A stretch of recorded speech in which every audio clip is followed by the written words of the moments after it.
My name is Vasiliki and I'm graduating from Penn this May with a major in international relations. I'm from Thessaloniki, Greece, a city 5 hours away from Athens.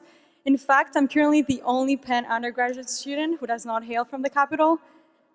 My father never went to college, and my mother graduated 2 years ago. Words cannot do justice to how proud I feel for calling them my parents and how thankful I am for having these figures as my role models. Because not only did they provide me with a warm bed and fresh food every single day, but they also encouraged me to follow any crazy idea that popped up in my head and that rapidly turned into another wild dream. The first of these crazy dreams came at a very young age. Do you know how people talk about this one love that comes unexpectedly in your life and changes it forever? Well, for me, that happened when I was 6 years old, when I fell in love with a Spanish soccer player that I first saw when my father and brother were watching the European Championship on TV. I determinedly announced to my parents that I wanted to learn Spanish. And the only way I could do that as a 6-year-old was by taking heritage classes at the Greek Hispanic Federation of my city for bilingual kids. And I'm 100% Greek.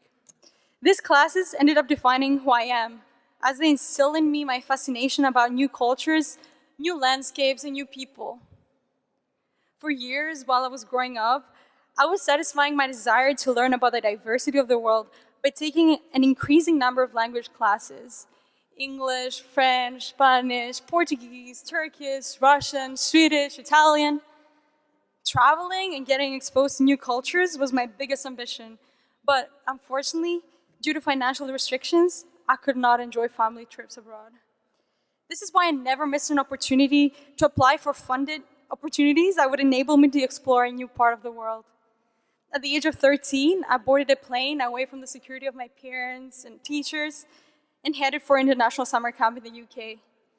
My first long-haul flight took me to Korea at the age of 15, where I participated in the Seoul Extreme Sword International Film Festival. And my second one took me to Argentina, where I spent 1 month volunteering at a local NGO that focused on youth empowerment. It was this trip to Argentina that changed how I saw the world, but mainly how I saw myself. If there was one thing that I was now certain of, is that Greece was not enough. I had to leave. It was September of my senior year. I gathered up all my courage and shared with my favorite professor, my professor of chemistry, my dream of going to the United States and studying international relations. He laughed. Dear, there's no way for a student from a public high school in Thessaloniki to study in the United States. People spend 4 years at the country's top high schools preparing for the admissions tests, and they still don't get accepted.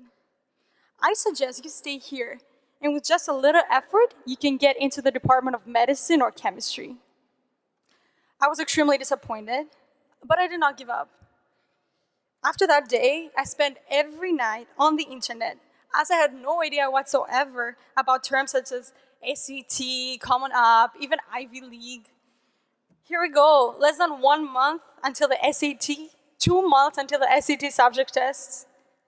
I ordered a few books online and split my time between studying for the demanding Greek university exams and learning and teaching myself math terms in English to be ready for the SAT tests. I also visited the one and only counselor in my city who advised students who wanted to study in the United States. After seeing that I come from a public school, he suggested a few liberal arts colleges in the Midwest to apply to, where he thought I might have a chance to be admitted. I remember that when I brought up Penn to him, he specifically said that I would have no chance of getting in. Everything and everyone seemed to work against my dream of going to the US. In hard moments, when I started doubting my decision to dedicate so much time to something that seemed unrealistic, my parents' support proved to be crucial.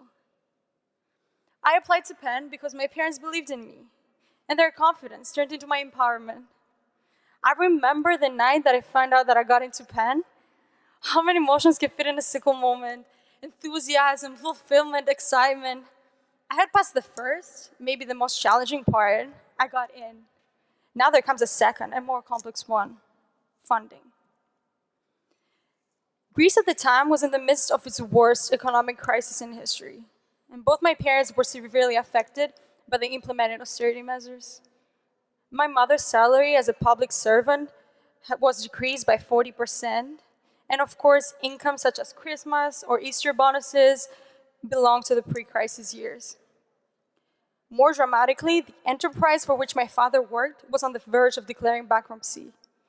Approximately half of the personnel had already been dismissed, so my father's future in the business was highly uncertain.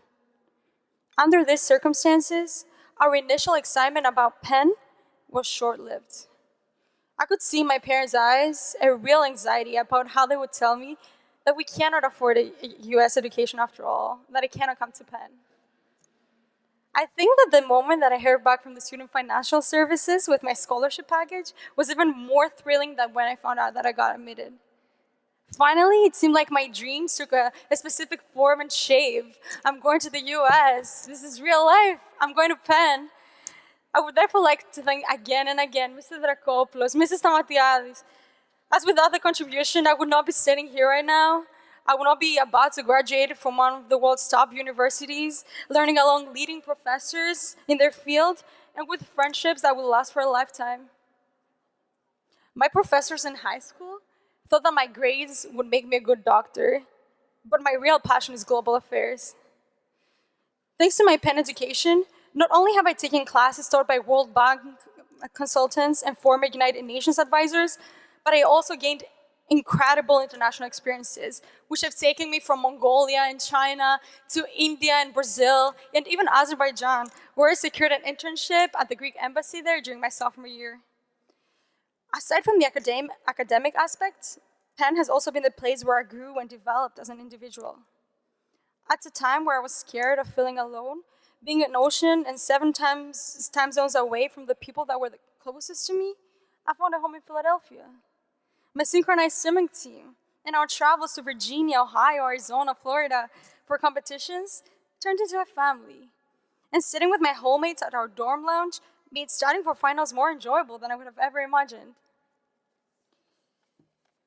As my Penn education seems to come to an end, I feel more than ready to continue my journey of discovery of the world.